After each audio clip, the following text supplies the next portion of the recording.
Quando os anjos passeiam, a igreja se alegra, ela canta, ela chora, abala o inferno e dissipa o mal. Sinta o vento das asas dos anjos agora. Confia, irmão, chegou sua hora. A bênção chegou e você vai levar. Tem anjos voando neste lugar, no meio do povo, em cima do altar, subindo e descendo em todas as direções. Não sei se a igreja subiu ou se o céu desceu, só sei que está cheia de anjos de Deus, porque o próprio Deus está aqui. Queridos filhos e filhas da igreja, a Santa Igreja, há mais de 2000 anos, conserva a fé em Cristo Jesus. E conserva essa fé fielmente, sem alterações. A mesma fé que foi transmitida pelos apóstolos. E é interessante que a igreja sempre afirmou, sem sombra de dúvidas, que até mesmo a sua sede em Roma, mais precisamente no Vaticano, estava construída sobre o túmulo dessas duas colunas da igreja, a saber, São Pedro e São Paulo. A igreja sempre disse isso. E por que a igreja sempre disse isso? Por causa da tradição oral. Logo nos primeiros séculos, nas primeiras dezenas de anos da história do cristianismo, as pessoas peregrinavam nos túmulos de Pedro e de Paulo. E eu estou dizendo isso daqui nos anos 107, 110. Você tem uma ideia? São João, que foi o último apóstolo a morrer, morreu com 90 anos de idade. Então as pessoas peregrinavam, iam rezar no túmulo de Pedro e Paulo, e iam pedir orações, né? Porque os cristãos nunca tiveram problema com a intercessão dos santos, nem com imagens. Isso aí é coisa do século XVI, né? A igreja genuína nunca teve problema com isso, né? Nunca confundiram os santos com Deus, muito pelo contrário. Falaram: Pedro, você já chegou aí, reza por nós. Então, durante muito tempo isso era normal. Então a igreja, ela falou: aqui de fato estão os túmulos de Pedro e Paulo. Mas veja que interessante, o Constantino, em 274, o imperador, né, ele se converte ao cristianismo, talvez por razões políticas, só Deus sabe. E aí ele manda construir nesse lugar, onde hoje é o Vaticano, uma igreja gigantesca. Mas você precisa entender que essa igreja gigantesca que foi construída ali, ela foi construída em cima de outro gigantesco cemitério. Sim, por quê? Porque o imperador Nero, no ano 64 mais ou menos da era cristã, ele mandou queimar cristãos para iluminar Roma, lembram? Ele achou que Roma estava escura, então mandou enfileirar um monte de cristãos e acendê-los como poste para iluminar a cidade, enquanto ele tocava violino, né? O homem era bom, né? E ele mandou matar Pedro e Paulo, não é? E aí, no final do império de Nero, depois dele vem, não lembro na ordem, né? Agora de cabeça, mas depois dele, um pouco depois dele, vem o Calígula. O Calígula mandou construir um circo. Circo em latim é quase igual em português. É circus, mas não é circo igual Soleil. Não. O circo era um circo onde os cristãos eram jogados às feras, e o povo ficava torcendo para o leão pegar, né? Chamava Circus Maximus. Esse circo ficava ali no Vaticano, né? Interessante, né? E aí então ali, mas muito cristão foi morto, mas muito. O Constantino manda fazer uma basílica, uma igreja enorme, que interessante, em cima deste cemitério. Então, onde os cristãos foram humilhados, com o passar dos anos eles foram exaltados. Bota para nós aí nas telas, por favor, a imagem da Praça de São Pedro. Tá vendo aí? Hoje você vê o Vaticano, aquele obelisco. Quis que fosse assim, né? Que coisa impressionante. E como se não bastasse, no centro desse gigantesco cemitério, que já é a Praça de São Pedro, tem um obelisco. Não sei se vocês aí estão, tem gente lá em cima para colocar? Consegue colocar para a gente o obelisco? Aqui, o obelisco. Volta, tem um poste um pouco antes. Vai voltando que a gente vai chegar lá. Vai voltando. Volta, aí. Esse é o obelisco que está lá no centro da Praça de São Pedro. Esse obelisco é um obelisco egípcio. Exato. Ele existe antes de Pedro ser crucificado de cabeça para baixo. Por quê? O Calígula achou bonito lá no Egito, mandou trazer como troféu de guerra no navio e mandou colocar para enfeitar o circo dele. Tanto é que no obelisco estava escrito em hieróglifos, a linguagem, né, antiga dos egípcios. Olha que interessante. Aí o Papa Sisto V, em 1586, o Brasil era jovem, né, tinha acabado de ser descoberto, falou assim, e primeiro, claro, já tinha sido colocado o obelisco lá. Aí ele falou, vamos fazer o seguinte, vamos tirar de cima do obelisco uma esfera dourada, onde estavam as cinzas do imperador Júlio César. Vamos tirar.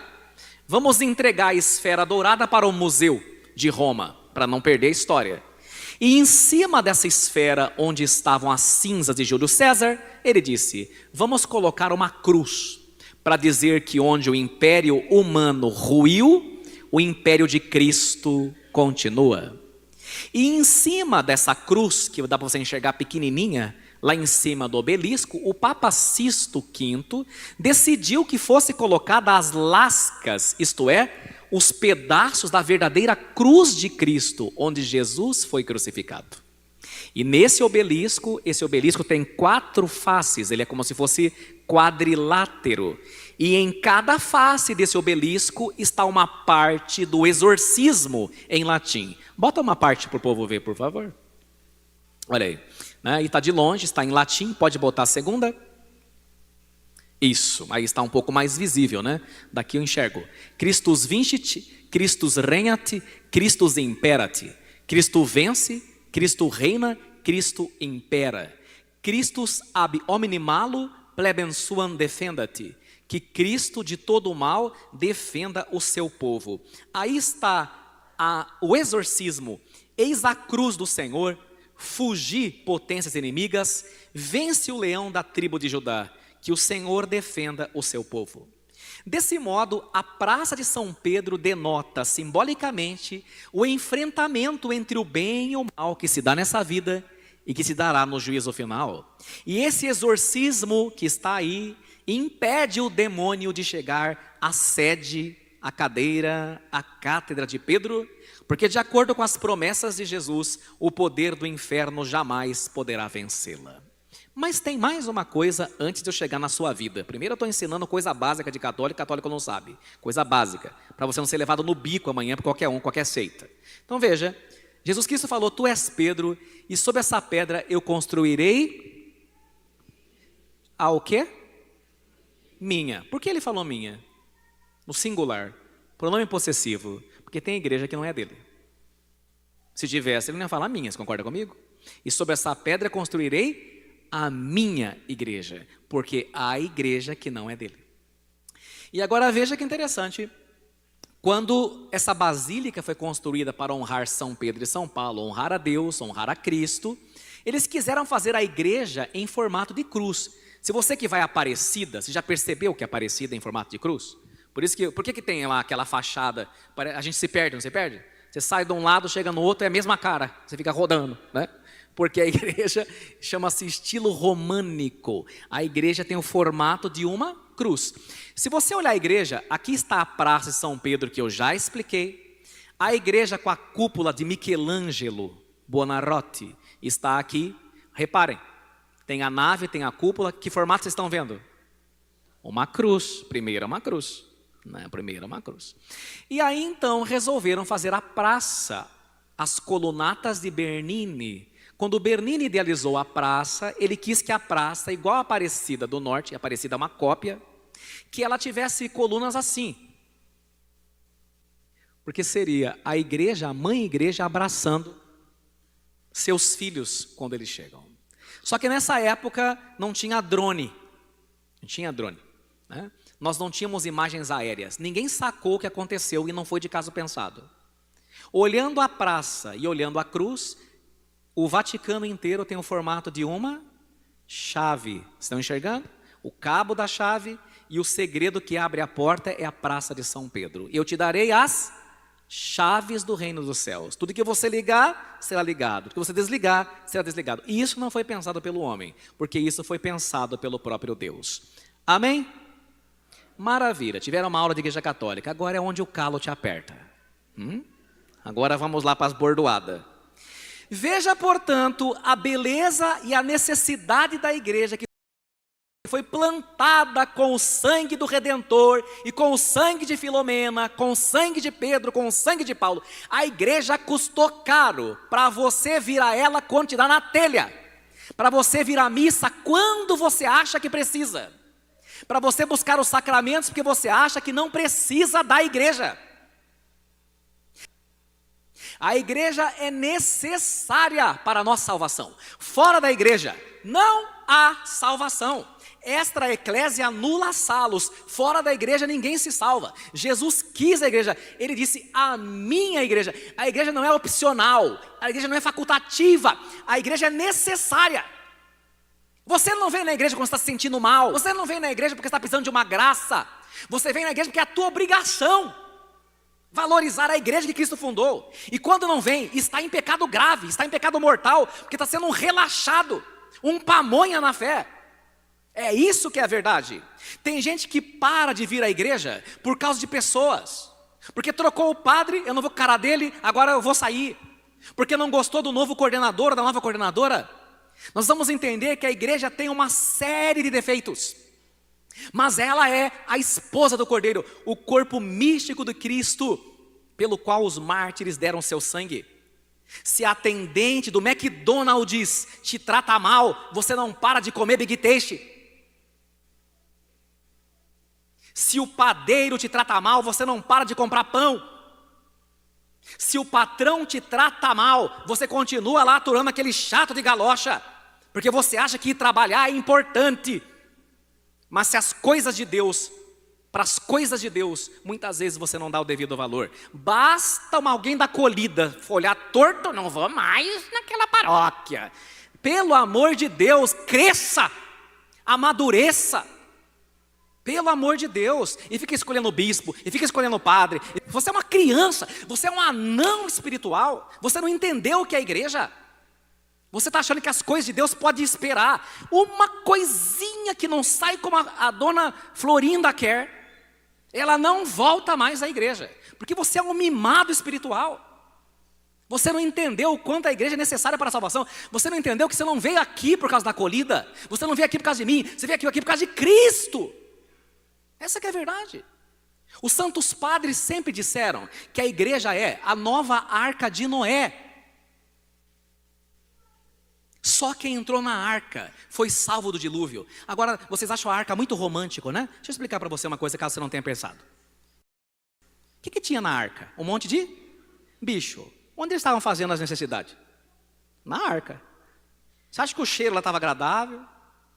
Você acha que lá Noé estava confortabilíssimo? Né? Com as galinhas, os crocodilos, os elefantes? Preste atenção.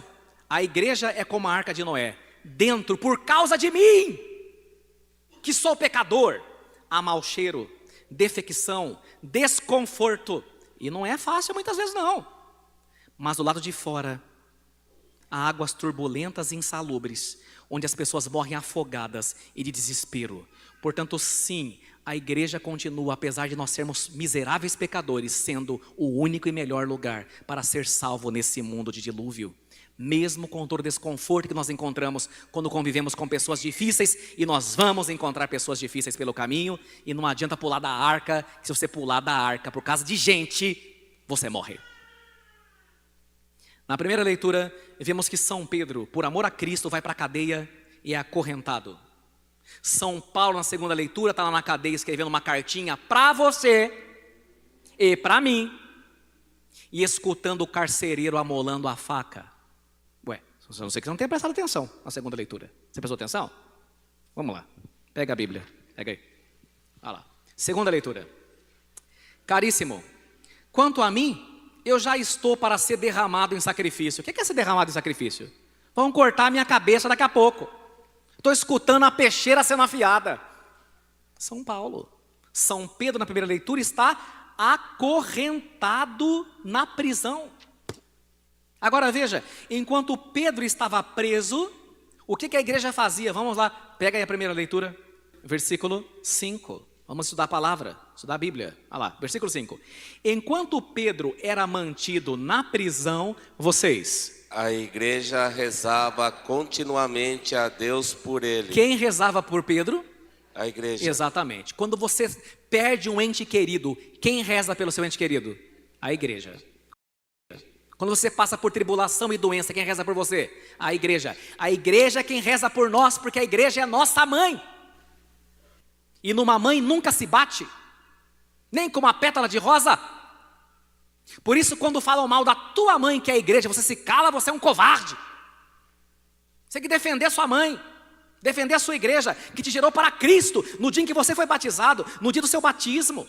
É ela quem reza por você. E quando você morrer, ela vai ficar rezando por você em toda a missa, até Cristo voltar. Quando daqui a pouco ela vai lembrar dos nossos mortos, e nós vamos rezar: lembrai-vos, ó Pai, dos vossos filhos. Você sai daqui da terra e a igreja continua rezando por você, para que você saia do purgatório o quanto antes, porque a igreja é tua mãe, então dê valor para ela. Agora veja o poder da oração da igreja. Quando a igreja ora, por isso eu escolhi essa música. Quando a igreja ora e se congrega, abala o inferno e dissipa o mal. O Papa Gregório, chamado de Gregório Magno, né? São Gregório Magno, contou em uma de suas homilias um testemunho. Eu quero contar para vocês, não é historinha. Uma mulher teve um marido que foi enviado para a guerra. A maioria dos maridos e dos filhos não voltaram, morreram.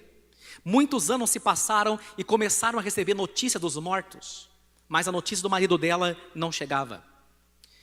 Então, depois de passar muitos anos esperando o marido, ela chegou à conclusão de que o marido estava morto. E como uma boa católica, o que ela fez? Começou a oferecer missas em sufrágio da alma de seu marido. Mas ela não sabia que, na verdade, o marido dela havia sido capturado como prisioneiro de guerra e estava algemado por grossas, espessas algemas nas dois braços e nas duas pernas, como Pedro. E essa mulher, então, quando deu ele por morto, o que ela começou a fazer? Oferecer missa. Um belo dia, depois de muitos anos, bate na porta da casa dela. Quem? O marido. Ela quase infarta, né? Porque para ela, ele estava morto, né? Depois de cair em si, se abraçar e chorar, ela disse: o que foi que aconteceu? E ele disse: amor, eu e alguns poucos não fomos mortos. Nós nos tornamos prisioneiros de guerra. Eu não sei o que foi que aconteceu, mas de repente, a cada dia, uma corrente começou a estourar. Uma por dia. Aí a mulher, iluminada pelo Espírito Santo, perguntou para ele: tá, em que horas isso acontecia e em quais dias? Ele contou o dia e o horário. Era sempre o horário que ela oferecia por ele a missa, que um grilhão se estourava. Olha que coisa. Nós não temos noção de quantas libertações acontecem quando a gente começa a frequentar a Santa Missa com assiduidade. E sobretudo se confessando regularmente. A turma procura a missa por cura e libertação, porque na cura e libertação tem revelações. Tudo bem, pode procurar, é bom. Mas a turma se esquece que toda a missa é pela cura e libertação. Daqui a pouco aqui o padre vai dizer: livrai-nos de todos os males, ó Pai. E vai pedir: sejamos protegidos, libertos do pecado e protegidos de todos os perigos. Você não sabe de quantos acidentes Deus te livrou por causa de uma missa, de quantos sequestros Deus te livrou, de quantas doenças que você tinha, você nem ficou sabendo, porque nem foi diagnosticada, ia brotar lá na frente, você foi curado aqui no Santo Altar, e em cada comunhão que você recebeu, porque a Eucaristia, vai dizer o Catecismo da Igreja Católica, é remédio para nós. Quantas maravilhas e quantas libertações Deus nos dá em cada missa. E Deus coloca seu anjo como um guardião em nossa casa para nos guardar quando nós rezamos na Santa Missa. Será que damos devido valor à igreja? O devido valor aos mártires? O devido valor à Santa Missa? Por fim, quero terminar com uma última interpelação, que é o seguinte, veja bem, vou perguntar aqui uma pergunta bem fácil. Quem que foi na cadeia libertar Pedro? Quem foi? Um anjo. De quem? O anjo do Senhor. O anjo foi na cadeia buscar Pedro. E o anjo abriu as portas da cadeia. Estourou os grilhões, as correntes que prendiam São Pedro, não é verdade? E depois abriu o portão da cidade, que era gigantesco. Diz a palavra que o portão abriu-se sozinho. O anjo do Senhor foi buscar Pedro na cadeia. Amém? Mas quem foi buscar o anjo lá no céu? Presta atenção. O anjo foi buscar Pedro na cadeia. Mas quem foi buscar o anjo lá no céu foi a oração da igreja. Guardem isso. E preste atenção. Orar é enviar um anjo para cuidar de uma situação que eu não posso controlar. Às vezes em nossas vidas aparecerão situações que a gente não pode controlar, não está sob o nosso poder. Então nós vamos à igreja e pedimos, Senhor, manda um anjo lá, porque eu não posso. Às vezes você precisa dar conselhos para alguém que você gosta e nem aqui está, porque está em outro estado, outro país. Pede para o anjo. Pede que o seu anjo da guarda converse com o anjo da guarda dele. Ilumine a cabeça dele ou a cabeça dela. E funciona. É que você não usa porque você não entendeu ainda as maravilhas do mundo espiritual. Porque o Salmo de hoje falou para nós, na última estrofe, o anjo do Senhor vem acampar ao redor dos que o temem e o salva. Então guardem isso. Orar é botar um anjo numa situação que eu não sou capaz de resolver. Vamos pedir hoje essa graça para Deus e que São Pedro e São Paulo intercedam por nós, para que Deus coloque sempre anjos, principalmente naquelas situações diante das quais nós nos sentimos impotentes. São Pedro e São Paulo, rogai por nós. Amém.